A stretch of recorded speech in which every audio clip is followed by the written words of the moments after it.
That's all right. But that's how the Nobel family made their wealth. Dynamite was just a piece of it. That started them off.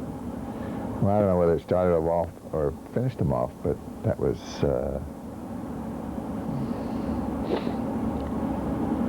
They were oil barons, and they ran the oil in Baku, which was the richest oil center in the world up until World War I. Uh-huh. I think they discovered oil in Saudi Arabia and Iran and Iraq back around 1908, and they started developing it. And there was a struggle over who would control it, because a warship that ran on oil could travel farther than a warship that ran on coal. So it became a strategic military commodity during World War I. And how did the Italian with the prize? Well, they owned all that oil. And then when the revolution came, Mikoyan and three friends went down to the local bank. They got a couple of revolvers. They went down to the local bank, and instead of robbing it, they took it over. They heard there was a revolution in St. Petersburg, and they said, well, we're going to do our bit. So they took over the bank. And it was all downhill from then on for Mr. Nobel, whatever his first name is. No more looting the oil. Meanwhile, what you said of interest was your plan to put together a book of transcripts? Yeah, transcripts of prison interviews. Prisoners, political prisoners, and people from the civil rights movement. I mean, the 4 or 5 interviews we have is Assata Shakur, Mumia Abu-Jamal. We're going to try to get another interview with Mumia, because the courts may be open as of today. I mean, the prison may be open. They had been closed for a while. And then Mutulu Shakur, Tupac's father, and it's okay.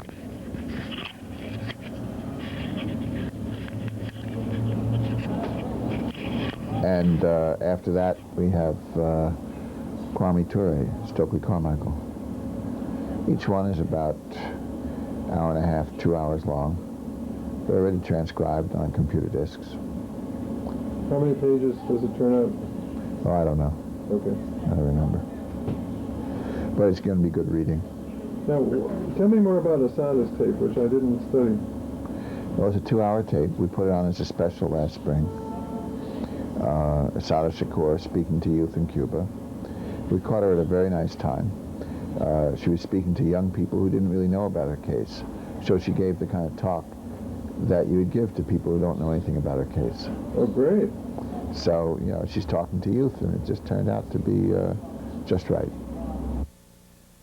Now, off camera, you were saying you got a report from Brian Becker that things in Iraq have gotten even worse?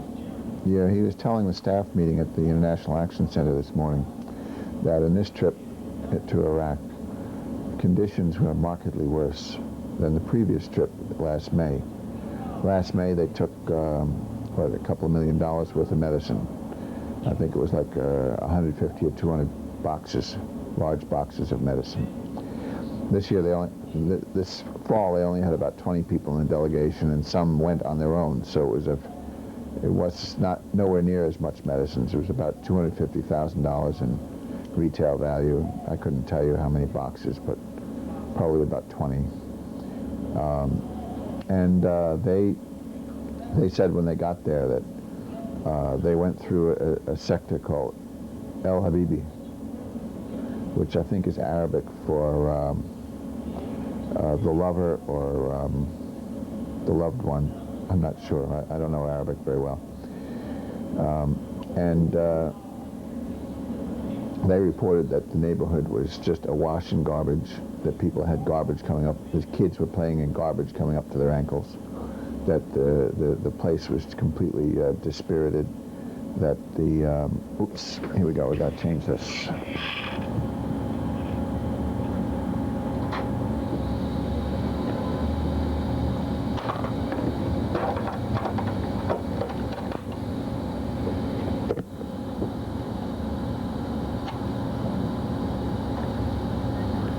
These tapes are the prison interview in Atlanta of Mutulu Shakur. I think I'm the only one who covered his court appearance. He was there by telephone. They didn't actually bring him up from Atlanta to the federal court in the Southern District of New York. And they argued his case for appeal.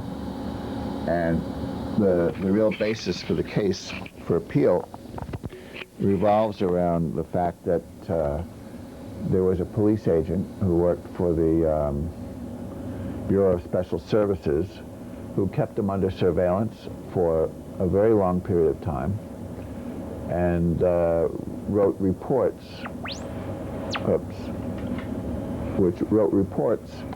which indicated that he did nothing illegal. Over 200 surveillance reports. And those surveillance reports were hidden From the defense. from the defense. And that's one of the bases for the appeal. The second basis of the appeal is that there's a sole witness that implicates him in all these misdeeds that they allege he was part of. They got him on a RICO law, and they claimed he was part of a conspiracy. They didn't claim that he actually did any of these things, but only that he was in a conspiracy to do these things, bank robberies and stuff like that. The witness against him was a guy named Tyrone Ricin, someone who had actually done a lot of illegal things, according to the surveillance reports, and also someone who had shot and killed a bank guard in the Bronx in a bank robbery. And of course, Tyrone Ricin, rather than going to jail for murder, went into the witness protection program. And his Judas deed was to frame Mutulu Shakur and a co-defendant named Marilyn Buck. Now, hold on a second, let's see, where are we? I guess I hit the pause.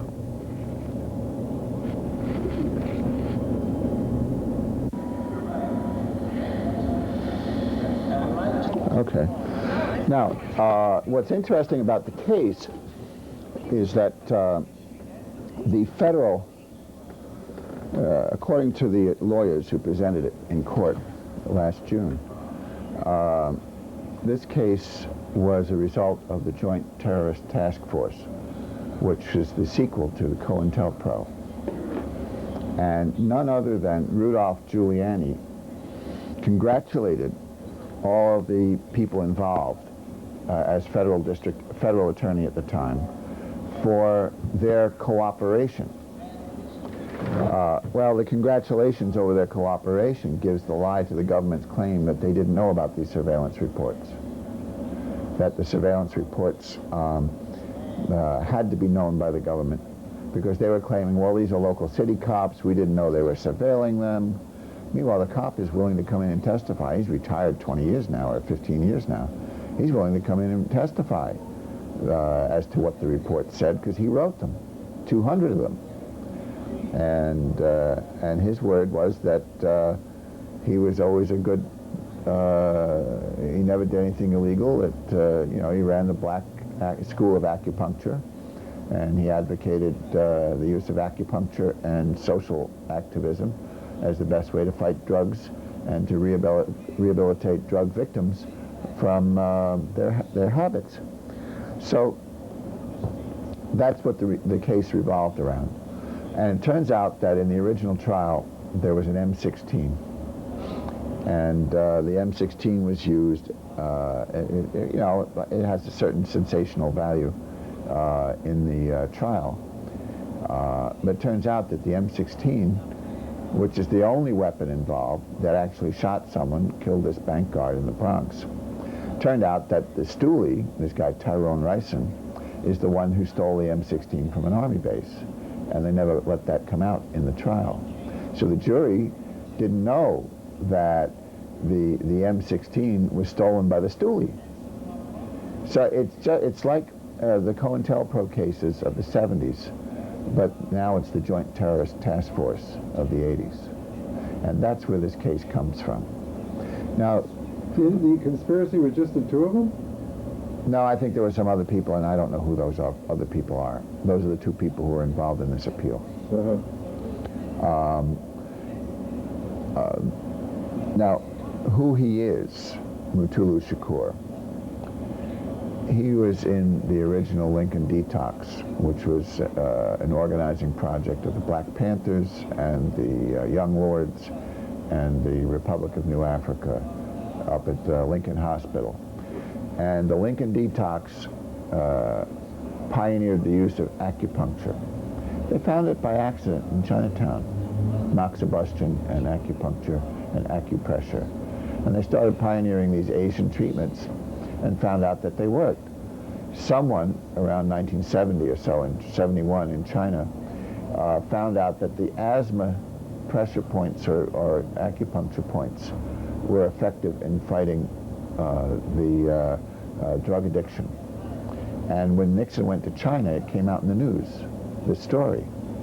So they went down and they found the people who could do acupuncture, and they had them doing acupuncture on the drug victims, and they found a way to rehabilitate them and get them back and save them. And then they affiliated with the Montreal School of Acupuncture and got some supervision from the instructors or the doctors in Montreal.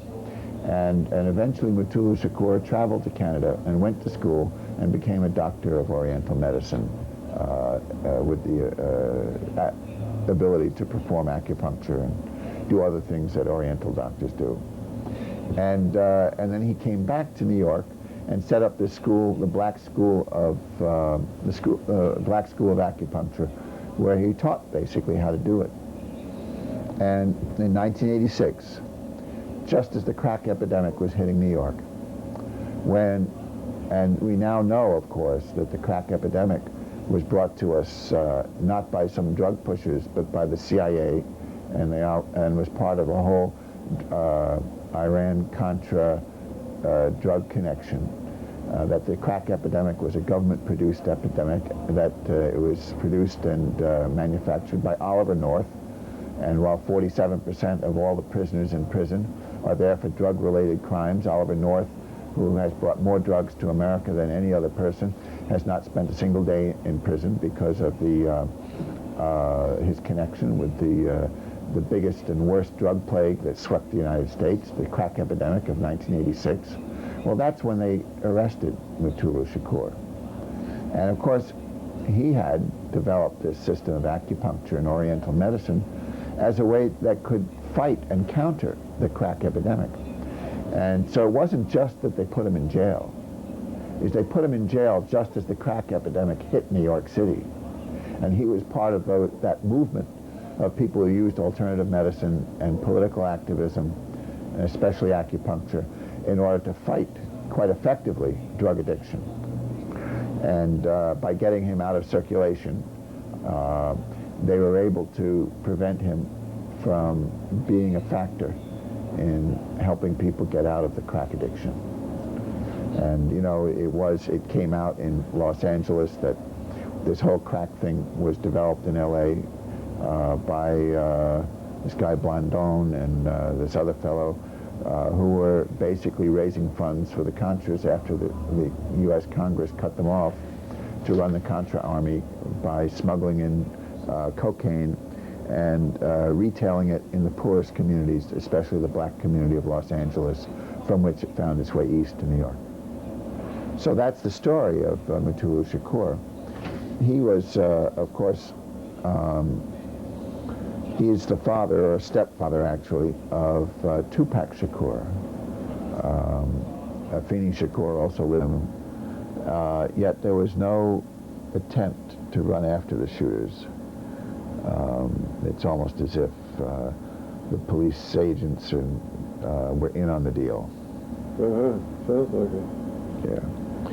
And, you know, now Mayor Giuliani, then federal prosecutor Giuliani, gave them all kinds of kudos and praise for, quote, their interagency cooperation between the New York City cops, who were the Bureau of Special Services, the Red Squad, and the federal cops, the FBI, and all that coterie of folks that do that kind of stuff. We have another.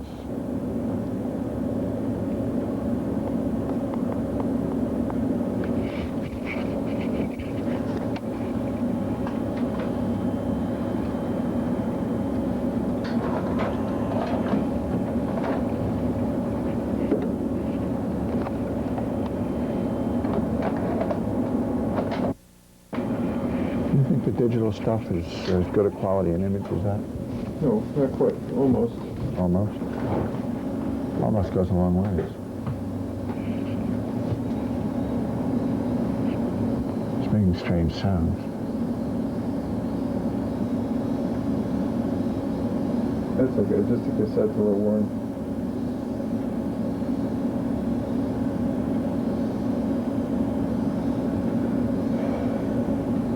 Yeah, it was a little hard to part with that camera, but it was too clunky for a lot of my purposes. I'm glad you managed to get some use out of it. Sure was clunky. I had $400 with me to go to Atlanta round trip, and they made me check all the camera equipment and tripods. Not the camera itself. I wouldn't allow them to take it from me, but the tripod and the other stuff. Yeah. And they charged me extra luggage for it. How much?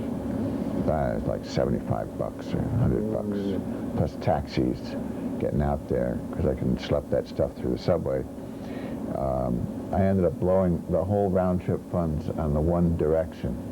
Oh. So I found some students going to Jericho, and they gave me a lift to Washington. So I got home for nothing. Well, $6 in gas money. Okay, so I hit this play, and I hit this at the same time. I'm just trying to...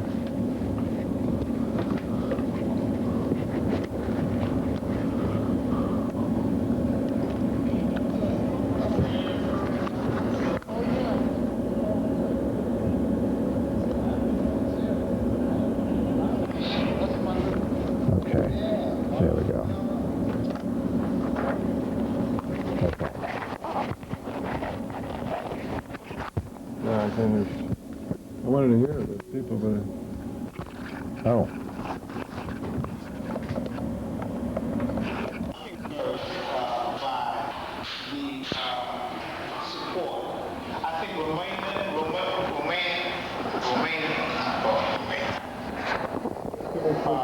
Ramona Africa did a beautiful job when she came out, and she rumbled hard to put things in, for mood and for Mamiya up front, and I think that was very good for the prison.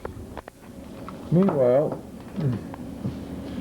so your heart is burdened with these horrible tales of the evil that our government is. Well, here, look at it from another point of view.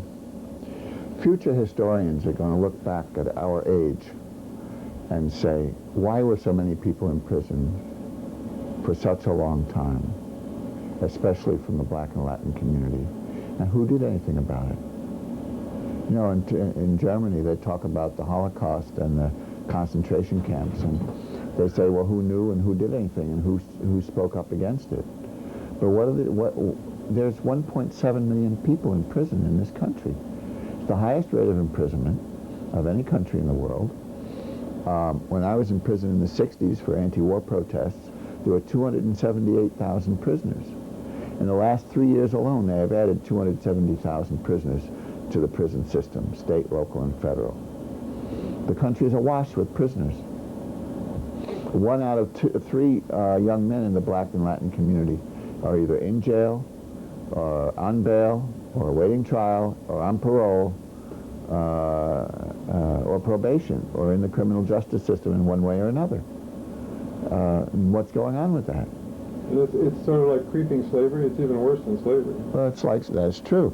And I believe that there's upwards of 20% of the young black men are disenfranchised. because of having served time in jail and cannot vote.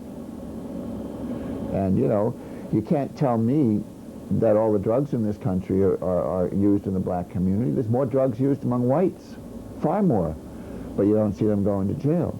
It's because the police apparatus is focused on being an army of occupation and repression in the black community, and they want to get something on everyone.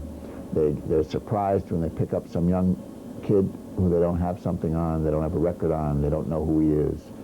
And it's used as an instrument of social control, pure and simple. And the political prisoners like Mutulu Shakur, Mumia Abu-Jamal, but there's massive numbers of prisoners, many of whom become political after they go to prison. And such a massive number of prisoners is way up from 30 years ago. There are 5 to 6 times as many prisoners now as in 1968. During the Attica Rebellion in 1970, there were 13,000 prisoners in New York State prison system. And that was essentially a rebellion against overcrowding.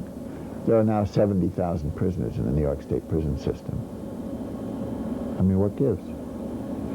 The repressive apparatus of the state is out of control when it comes to the black and Latin community. And political prisoners like Mutulu Shakur are the tip of the iceberg. During the Vietnam War, when disproportionately large numbers of soldiers from the black community came back dead, 30 or 40% of the casualties, maybe 50% of the casualties were black, Latin, and Native American.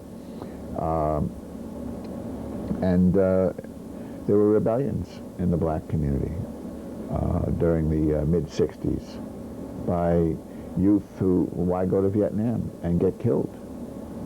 Because, you know, the line companies where most of the casualties were mostly black and Latin. And the rear echelons were almost entirely white. I mean, that's the way it worked. Our interview with Mutulu Shakur is that we knew a lot of the same people in the 60s. Like May Mallory, Rob Williams, the Monroe defendants. He talked a lot about Rob Williams. And also did Kwame Ture, Stokely Carmichael. Because I asked the question about what was the role of Radio Havana in the civil rights movement in the South? Because I knew that Rob Williams was on 3 times a week, and that at 590 on the radio dial, they were the strongest AM station throughout the South. And he says, well, for SNCC, this is Kwame Ture, Stokely Carmichael, he said, for SNCC, we all listened to him. We all listened to Radio Havana and Rob Williams on the issue of self-defense. And that's how self-defense spread throughout the South. And that was the end of the Ku Klux Klan. It was not the FBI going after Mississippi burning and the 3 civil rights workers. For all we know, they were in cahoots with the lynching of the civil rights workers. They certainly seemed to be a number of times. But it was the fact that there was a growing number of veterans from Korea and World War II, and they just practiced self-defense. And Rob Williams was one of them. And his case became very famous as the Monroe, North Carolina self-defense case that became the example in the South for places like Bogalusa and Lowndes County and elsewhere. Lowndes County had 87% black population, not a single black voter registered. So when they tried to register, when SNCC went to register voters there and set up an organizing drive in Lowndes County, which is in Alabama between Selma and Montgomery, they did it by meeting people who came out to watch Martin Luther King in the Selma to Montgomery March, the march that's sometimes called the march that changed the South. But what changed the South was the fact that SNCC went into Lowndes County and organized the black residents to register to vote. And with an 87% of the population, they were quickly a majority of the voters.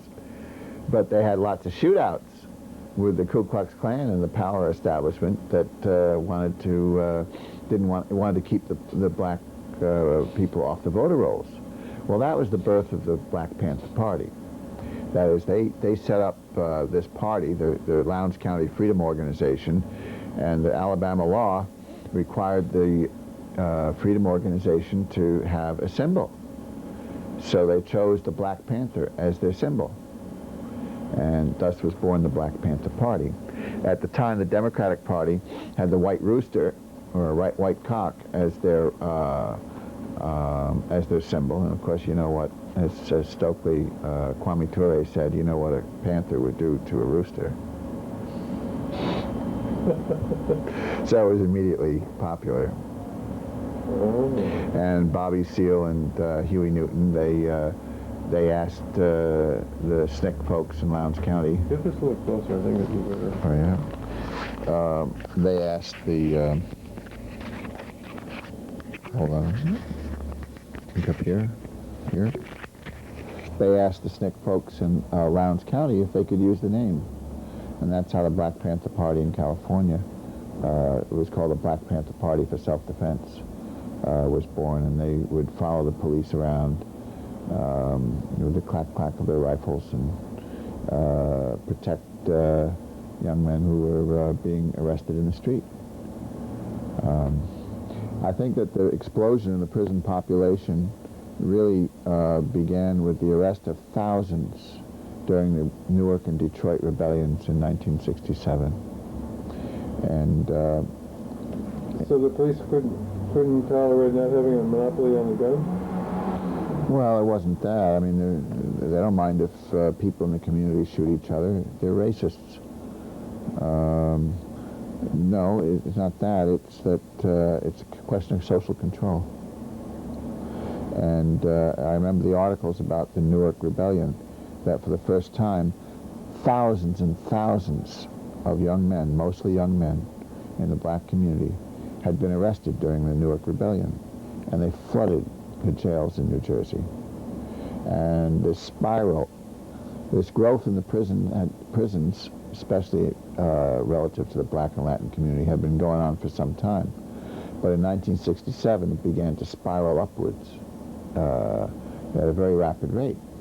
So that from 278,000 prisoners in 1967 to 1.7 million today, and probably 2 million by the end of the year 2000, because it goes up by 90,000 a year. You can't say that the people in prison are the problem. You got to say that the prisons are the problem. You know, they have parole boards that never parole. They have automatic mandatory sentencing that leaves people in the prisons for the rest of their lives, or almost the rest of their lives. You know, people check in and they don't check out, and it's diabolical. And it's a concentration camp for the poor and oppressed communities, mainly the black and Latin communities, Native American communities in some areas of the country. And this case, Mutulu Shakur, and also the case with Mumia Abu-Jamal, really symbolizes the issue of the prisons themselves. Not just the fact of that they are political prisoners in America, but also that they have been, they symbolize the fact that the prisons themselves are the problem. I recently did a oral history with John Black. John Black was one of the original organizers of the Hospital Workers Union here, back when 1199 had a desk and two chairs, and I guess he sat in one of them, and Leon Davis maybe in the other, and a couple of other people around. But they began organizing hospital workers. Well, he was in the anti-Hitler youth in Germany during the 1930s. And he tells the story about how, you know, in the early years, they still had, quote, rule of law, unquote, and people who were jailed for 6 months or a year got out. But people who were jailed more than a year, well, they never got out, because after a while they threw away the laws and they just got lost in the concentration camps. So socialists and communists, and especially among the youth, would be put into the system and they'd never get out. Well, what's the difference with the system here? They may not have gas chambers, but they certainly are putting people in prison for the rest of their lives. Plus this, the kind of treatment they get in prison, they're pretty free with solitary, huh? Well, that's one of the issues that Mutulu Shakur talks about. That what they call the maximum security units, that they have too many of them, where they lock you down 23 hours, 23 and a half hours a day, 24 hours a day, on weekends, where you're just one person in a cell. Well, then there's the people who are locked up in a cell with 3 other people and there's only 2 beds. I had that experience in the Tombs here in New York years ago from some anti-war protests, and I spent a couple of weeks there once, and there were 4 of us in a jail cell designed for 1, and they had a jury-rigged second bunk over the first one, so there were 2 bunks, but there were 4 of us in the cell. And it wasn't just our cell, it was all the cells. So the 3rd person slept on the floor, and the 4th person rolled under the bottom bunk in order to sleep at night. You know, Oh, I thought maybe they'd take turns and you sleep in but they wouldn't let you sleep through? no, they take you out in the daytime and they count you. They take you out in the hallway and they count you. Then they put you back in the cells and they count you. And they take you back out in the hallway and they count you. And then they put you back in the cells and they count you. They keep you moving all day long. So, you know, I was thinking as a kind of a new Bill of Rights for prisoners, if they want to actually rehabilitate you, which obviously they don't, you should have at least a chance to go up on the roof and get some sunshine. Well, some do. I mean, there are prisoners who get in the yards. But here at Corcoran Prison in California, there were all these prisoners who were killed and shot in the yard over incidents that were provoked by the guards, intra-prisoner conflicts that guards provoked. And recently the authorities and the higher authorities had to admit that these 20 or 30 people who were killed, who were shot to death by guards, and I've seen the film footage of this, of the people being shot, those deaths were completely unjustifiable. There are a lot of people who die in prison for whom there's just no justification other than the blind racism, arrogance, and brutality of the administration.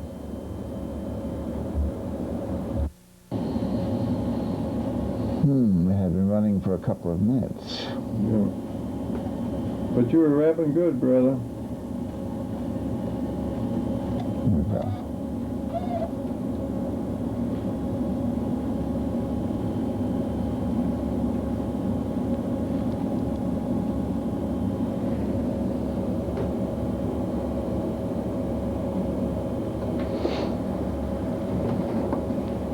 Let's see, this is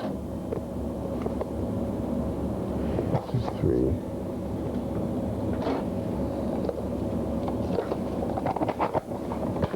These are tapes that were previously owned by Joe Friendly. A Current Affair. Yeah, there it is, ACA, A Current Affair. There it is. Oh, yeah. So at least they finally got put to some use. Yes, well, you know.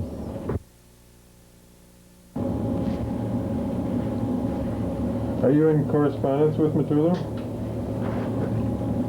Or you leave that to other Workers' World people? Yeah, that's a good question. I haven't spoken to him since we did the interview, and I ought to. I'm in correspondence. I see his family from time to time. His uncle is the organizer of the Friends and Family of Mutulu Shakur.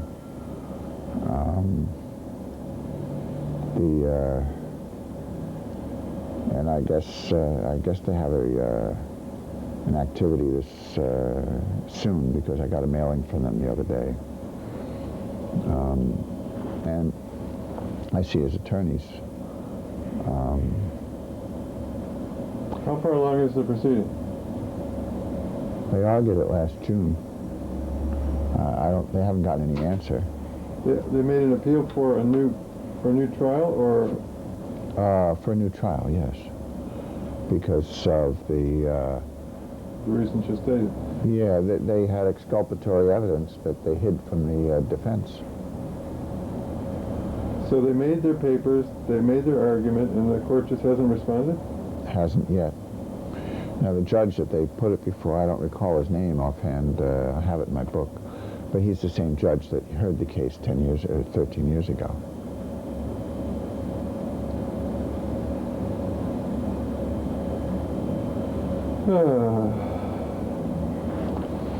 You want to know more about all this?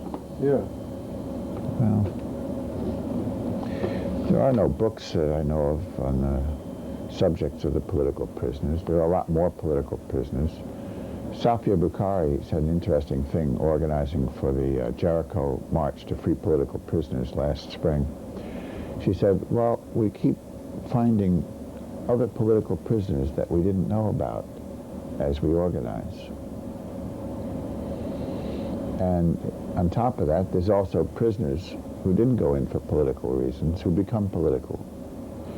And I asked Kwame Ture, Stokely Carmichael, about that, and he said, well, the prison system is producing many Malcolm X's. The problem is that it won't let any of them out. You know, people are doing 20 and 30-year sentences. I don't think there's another country in the world that puts people in prison for 20 and 30 years like that. Much less has so many people on death row. Maybe there's one or two other countries that has death rows like this, but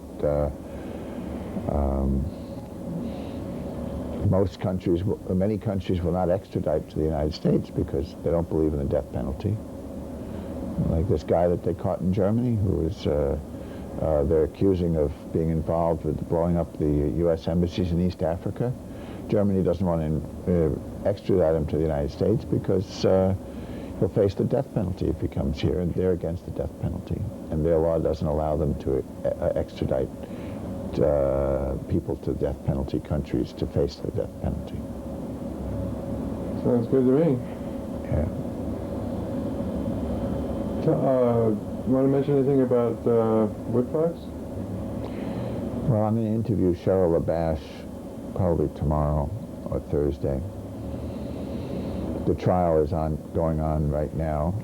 The defense, the prosecution was finishing their case, I guess Saturday.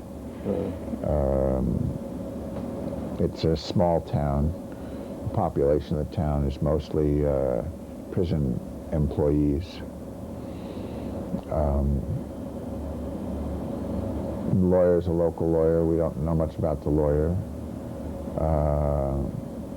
Dick Becker and Cheryl LaBash. Dick's from California and Cheryl's from Detroit. Went down there last week. And I think Dick is going back this week with Malik Rahim from San Francisco.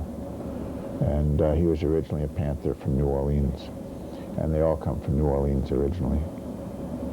And they were in Angola prison, which certainly has the reputation of being one of the most brutal and difficult and tough prisons in the country, in Louisiana. And it's one from which, where they hire inmate guards to guard other inmates, frequently brutally. And it's the kind of prison where, you know, you check in, but you never check out. Now, according to traditional legal rules of evidence, that don't make it. That's hearsay. Well, most courts, you know, they just railroad you out, and you have really no hope of civil and constitutional rights. And that's the way the legal system is. You know, it's an assembly line. Go stand in court at 100 Center Street someday, and you'll see. I mean, it's a travesty. That's not justice. In the program last week, Howard Zinn made the point that when he sent his class there, they measured the average time that a legal aid attorney or court-appointed attorney talks to the accused before trial is 7 minutes. Well, that was apparently somewhat Mumia's problem. His attorney interviewed no witnesses. His investigator quit before the trial because of lack of funds. The ballistics expert didn't testify because of lack of funds. The doctor who should have testified about the injuries and what they meant didn't testify because of lack of funds. That's the way death penalty cases are. You know, who has money for that? Well, now Mr. DuPont, who shot this Olympic wrestler not once, but twice in front of his wife and children, shot him dead. Now, he doesn't face the death penalty, and his pocket funds run. He has $500 million just in pocket change, not counting the family trust funds and everything else. So when you're rich, it means a lot. When you're poor, you know, you have no rights. That's the way the system works. It's just an assembly line. And like Mumia said, we're just hamburger patties on that assembly line into prison.